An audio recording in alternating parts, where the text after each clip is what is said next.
नमस्कार, मैं हूं कुमार अनिल। जन सुराज के नेता प्रशांत किशोर को बिहार पुलिस ने गिरफ्तार कर लिया है। ये तो आप जानते हैं। मैं इससे आगे की बात करना चाहता हूं कि नीतीश कुमार के पास गृह विभाग है, पुलिस विभाग उन्हीं के पास है। तो उनकी पुलिस ने प्रशांत किशोर को गिरफ्तार किया। तो क्या निशाने पर सिर्फ प्रशांत किशोर है या कहीं भारतीय जनता पार्टी है? और इस गिरफ्तारी से भारतीय जनता पार्टी और जदयू के बीच जो है वो तलवारें खिंच सकती हैं या खिंच गई हैं एक हद तक। वो कैसे? दो चीजों पर नजर डालनी पड़ेगी।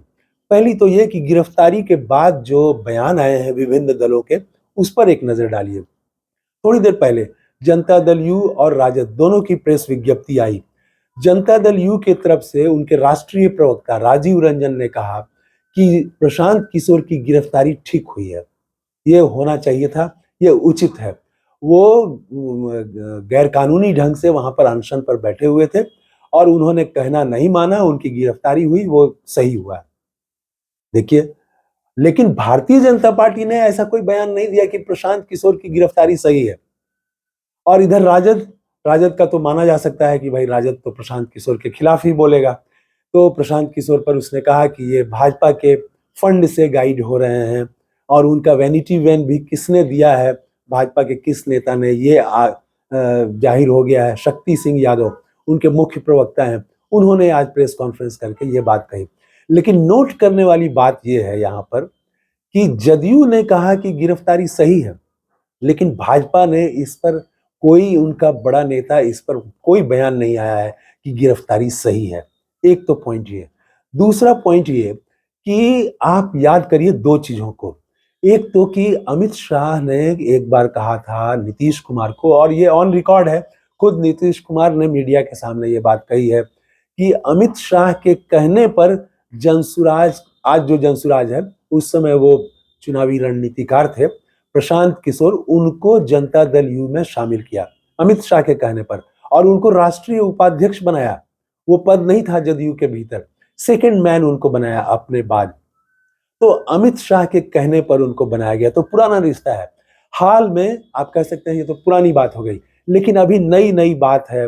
अभी मतलब 6 महीना पहले की ही बात है, 6 महीना भी नहीं हुआ होगा या कुछ महीने हुए होंगे। चुनाव के दरमियान जब लोकसभा का चुनाव हो रहा था, तो अंतिम 2 चरण के जब चुनाव बाकी थे, और पहले तो 400 पार का भाजपा ने नारा दिया, लेकिन वो 400 पार वाला चला नहीं, उल्टा पड़ गया। उसके बाद में योगेंद्र यादव ने एक ऐसा काम किया, उन्होंने एकदम से घूम घूम के मीडिया में ये कहना शुरू किया और हवा बना दी उन्होंने कि भारतीय जनता पार्टी को अकेले 300 सीट भी नहीं आ रही है, अकेले बहुमत भी उसको, भाजपा को नहीं आ रही है। ये बोलने वाले तब अकेले योगेंद्र यादव थे और लोकसभा चुनाव में उनकी बात सबसे ज्यादा सटीक बैठी। तो जब योगेंद्र यादव ने हवा बना दी, तब अब तो हो गया कि भाई भाजपा को बहुमत नहीं आ रहा है, ये चर्चा हो गई। तो उसके बाद प्रशांत किशोर उतरे थे भाजपा के पक्ष में बैटिंग करने के लिए और उन्होंने घूम घूम के कहना शुरू किया कि भाजपा को अकेले 300 से ज्यादा सीटें आ रही हैं। हालांकि वो गलत साबित हुए, लेकिन उनका काम तो माहौल बनाना था भाजपा के लिए, वो काम वो कर रहे थे। तो ये दो बातें, अमित शाह के कहने पर नीतीश कुमार ने जदयू का राष्ट्रीय उपाध्यक्ष बनाया, और अभी अभी लोकसभा चुनाव जो हुआ पिछले साल मई में जब हवा बन गई थी कि बहुमत नहीं आ रहा है भाजपा को, तब ये आए थे उनके पक्ष में, भाजपा के पक्ष में प्रशांत किशोर आए थे। ये दो उदाहरण काफी हैं कि भाजपा से उनके क्या रिश्ते हैं। और भी रिश्तों की बात बहुत तरह से की जा सकती है। तो यहाँ पर अब बिहार की पृष्ठभूमि को आप देखें अगर, तो रह रह के भाजपा की तरफ से दबाव आता है कि नीतीश कुमार अब भाजपा को कुर्सी सौंप दे, बिहार की कुर्सी। उनके एक उप मुख्यमंत्री ने कह दिया कि अटल जी का सपना था कि बिहार का मुख्यमंत्री भाजपा का हो।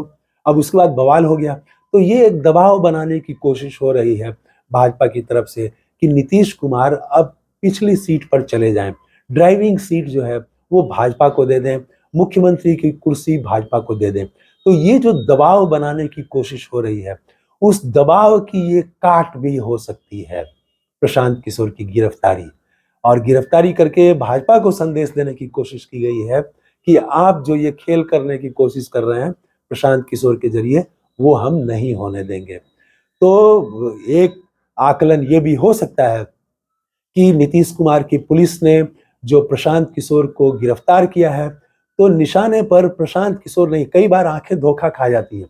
आंखें जो देखती हैं, वो सच नहीं देखती हैं और सच कुछ और होता है, पर्दे के पीछे होता है और राजनीति में तो ऐसा खूब होता है। कहीं पे निगाहें, कहीं पे निशाना, ये बहुत फेमस कहावत है। तो नीतीश कुमार की कहीं वही बात तो नहीं है कि वो निगाहें तो उनकी प्रशांत किशोर पर हैं, लेकिन निशाने पर भाजपा है। कि भाजपा का जो दबाव है वो एक कड़ा संदेश उन्होंने दे दिया। तो अब प्रशांत किशोर के सामने भी चुनौती आ गई है कि वो किस प्रकार से आगे अपनी जो राजनीति है उसको लेके चलेंगे।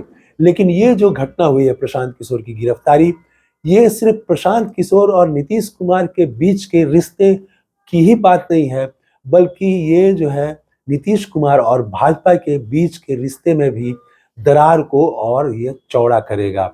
तो इस वीडियो में इतना ही।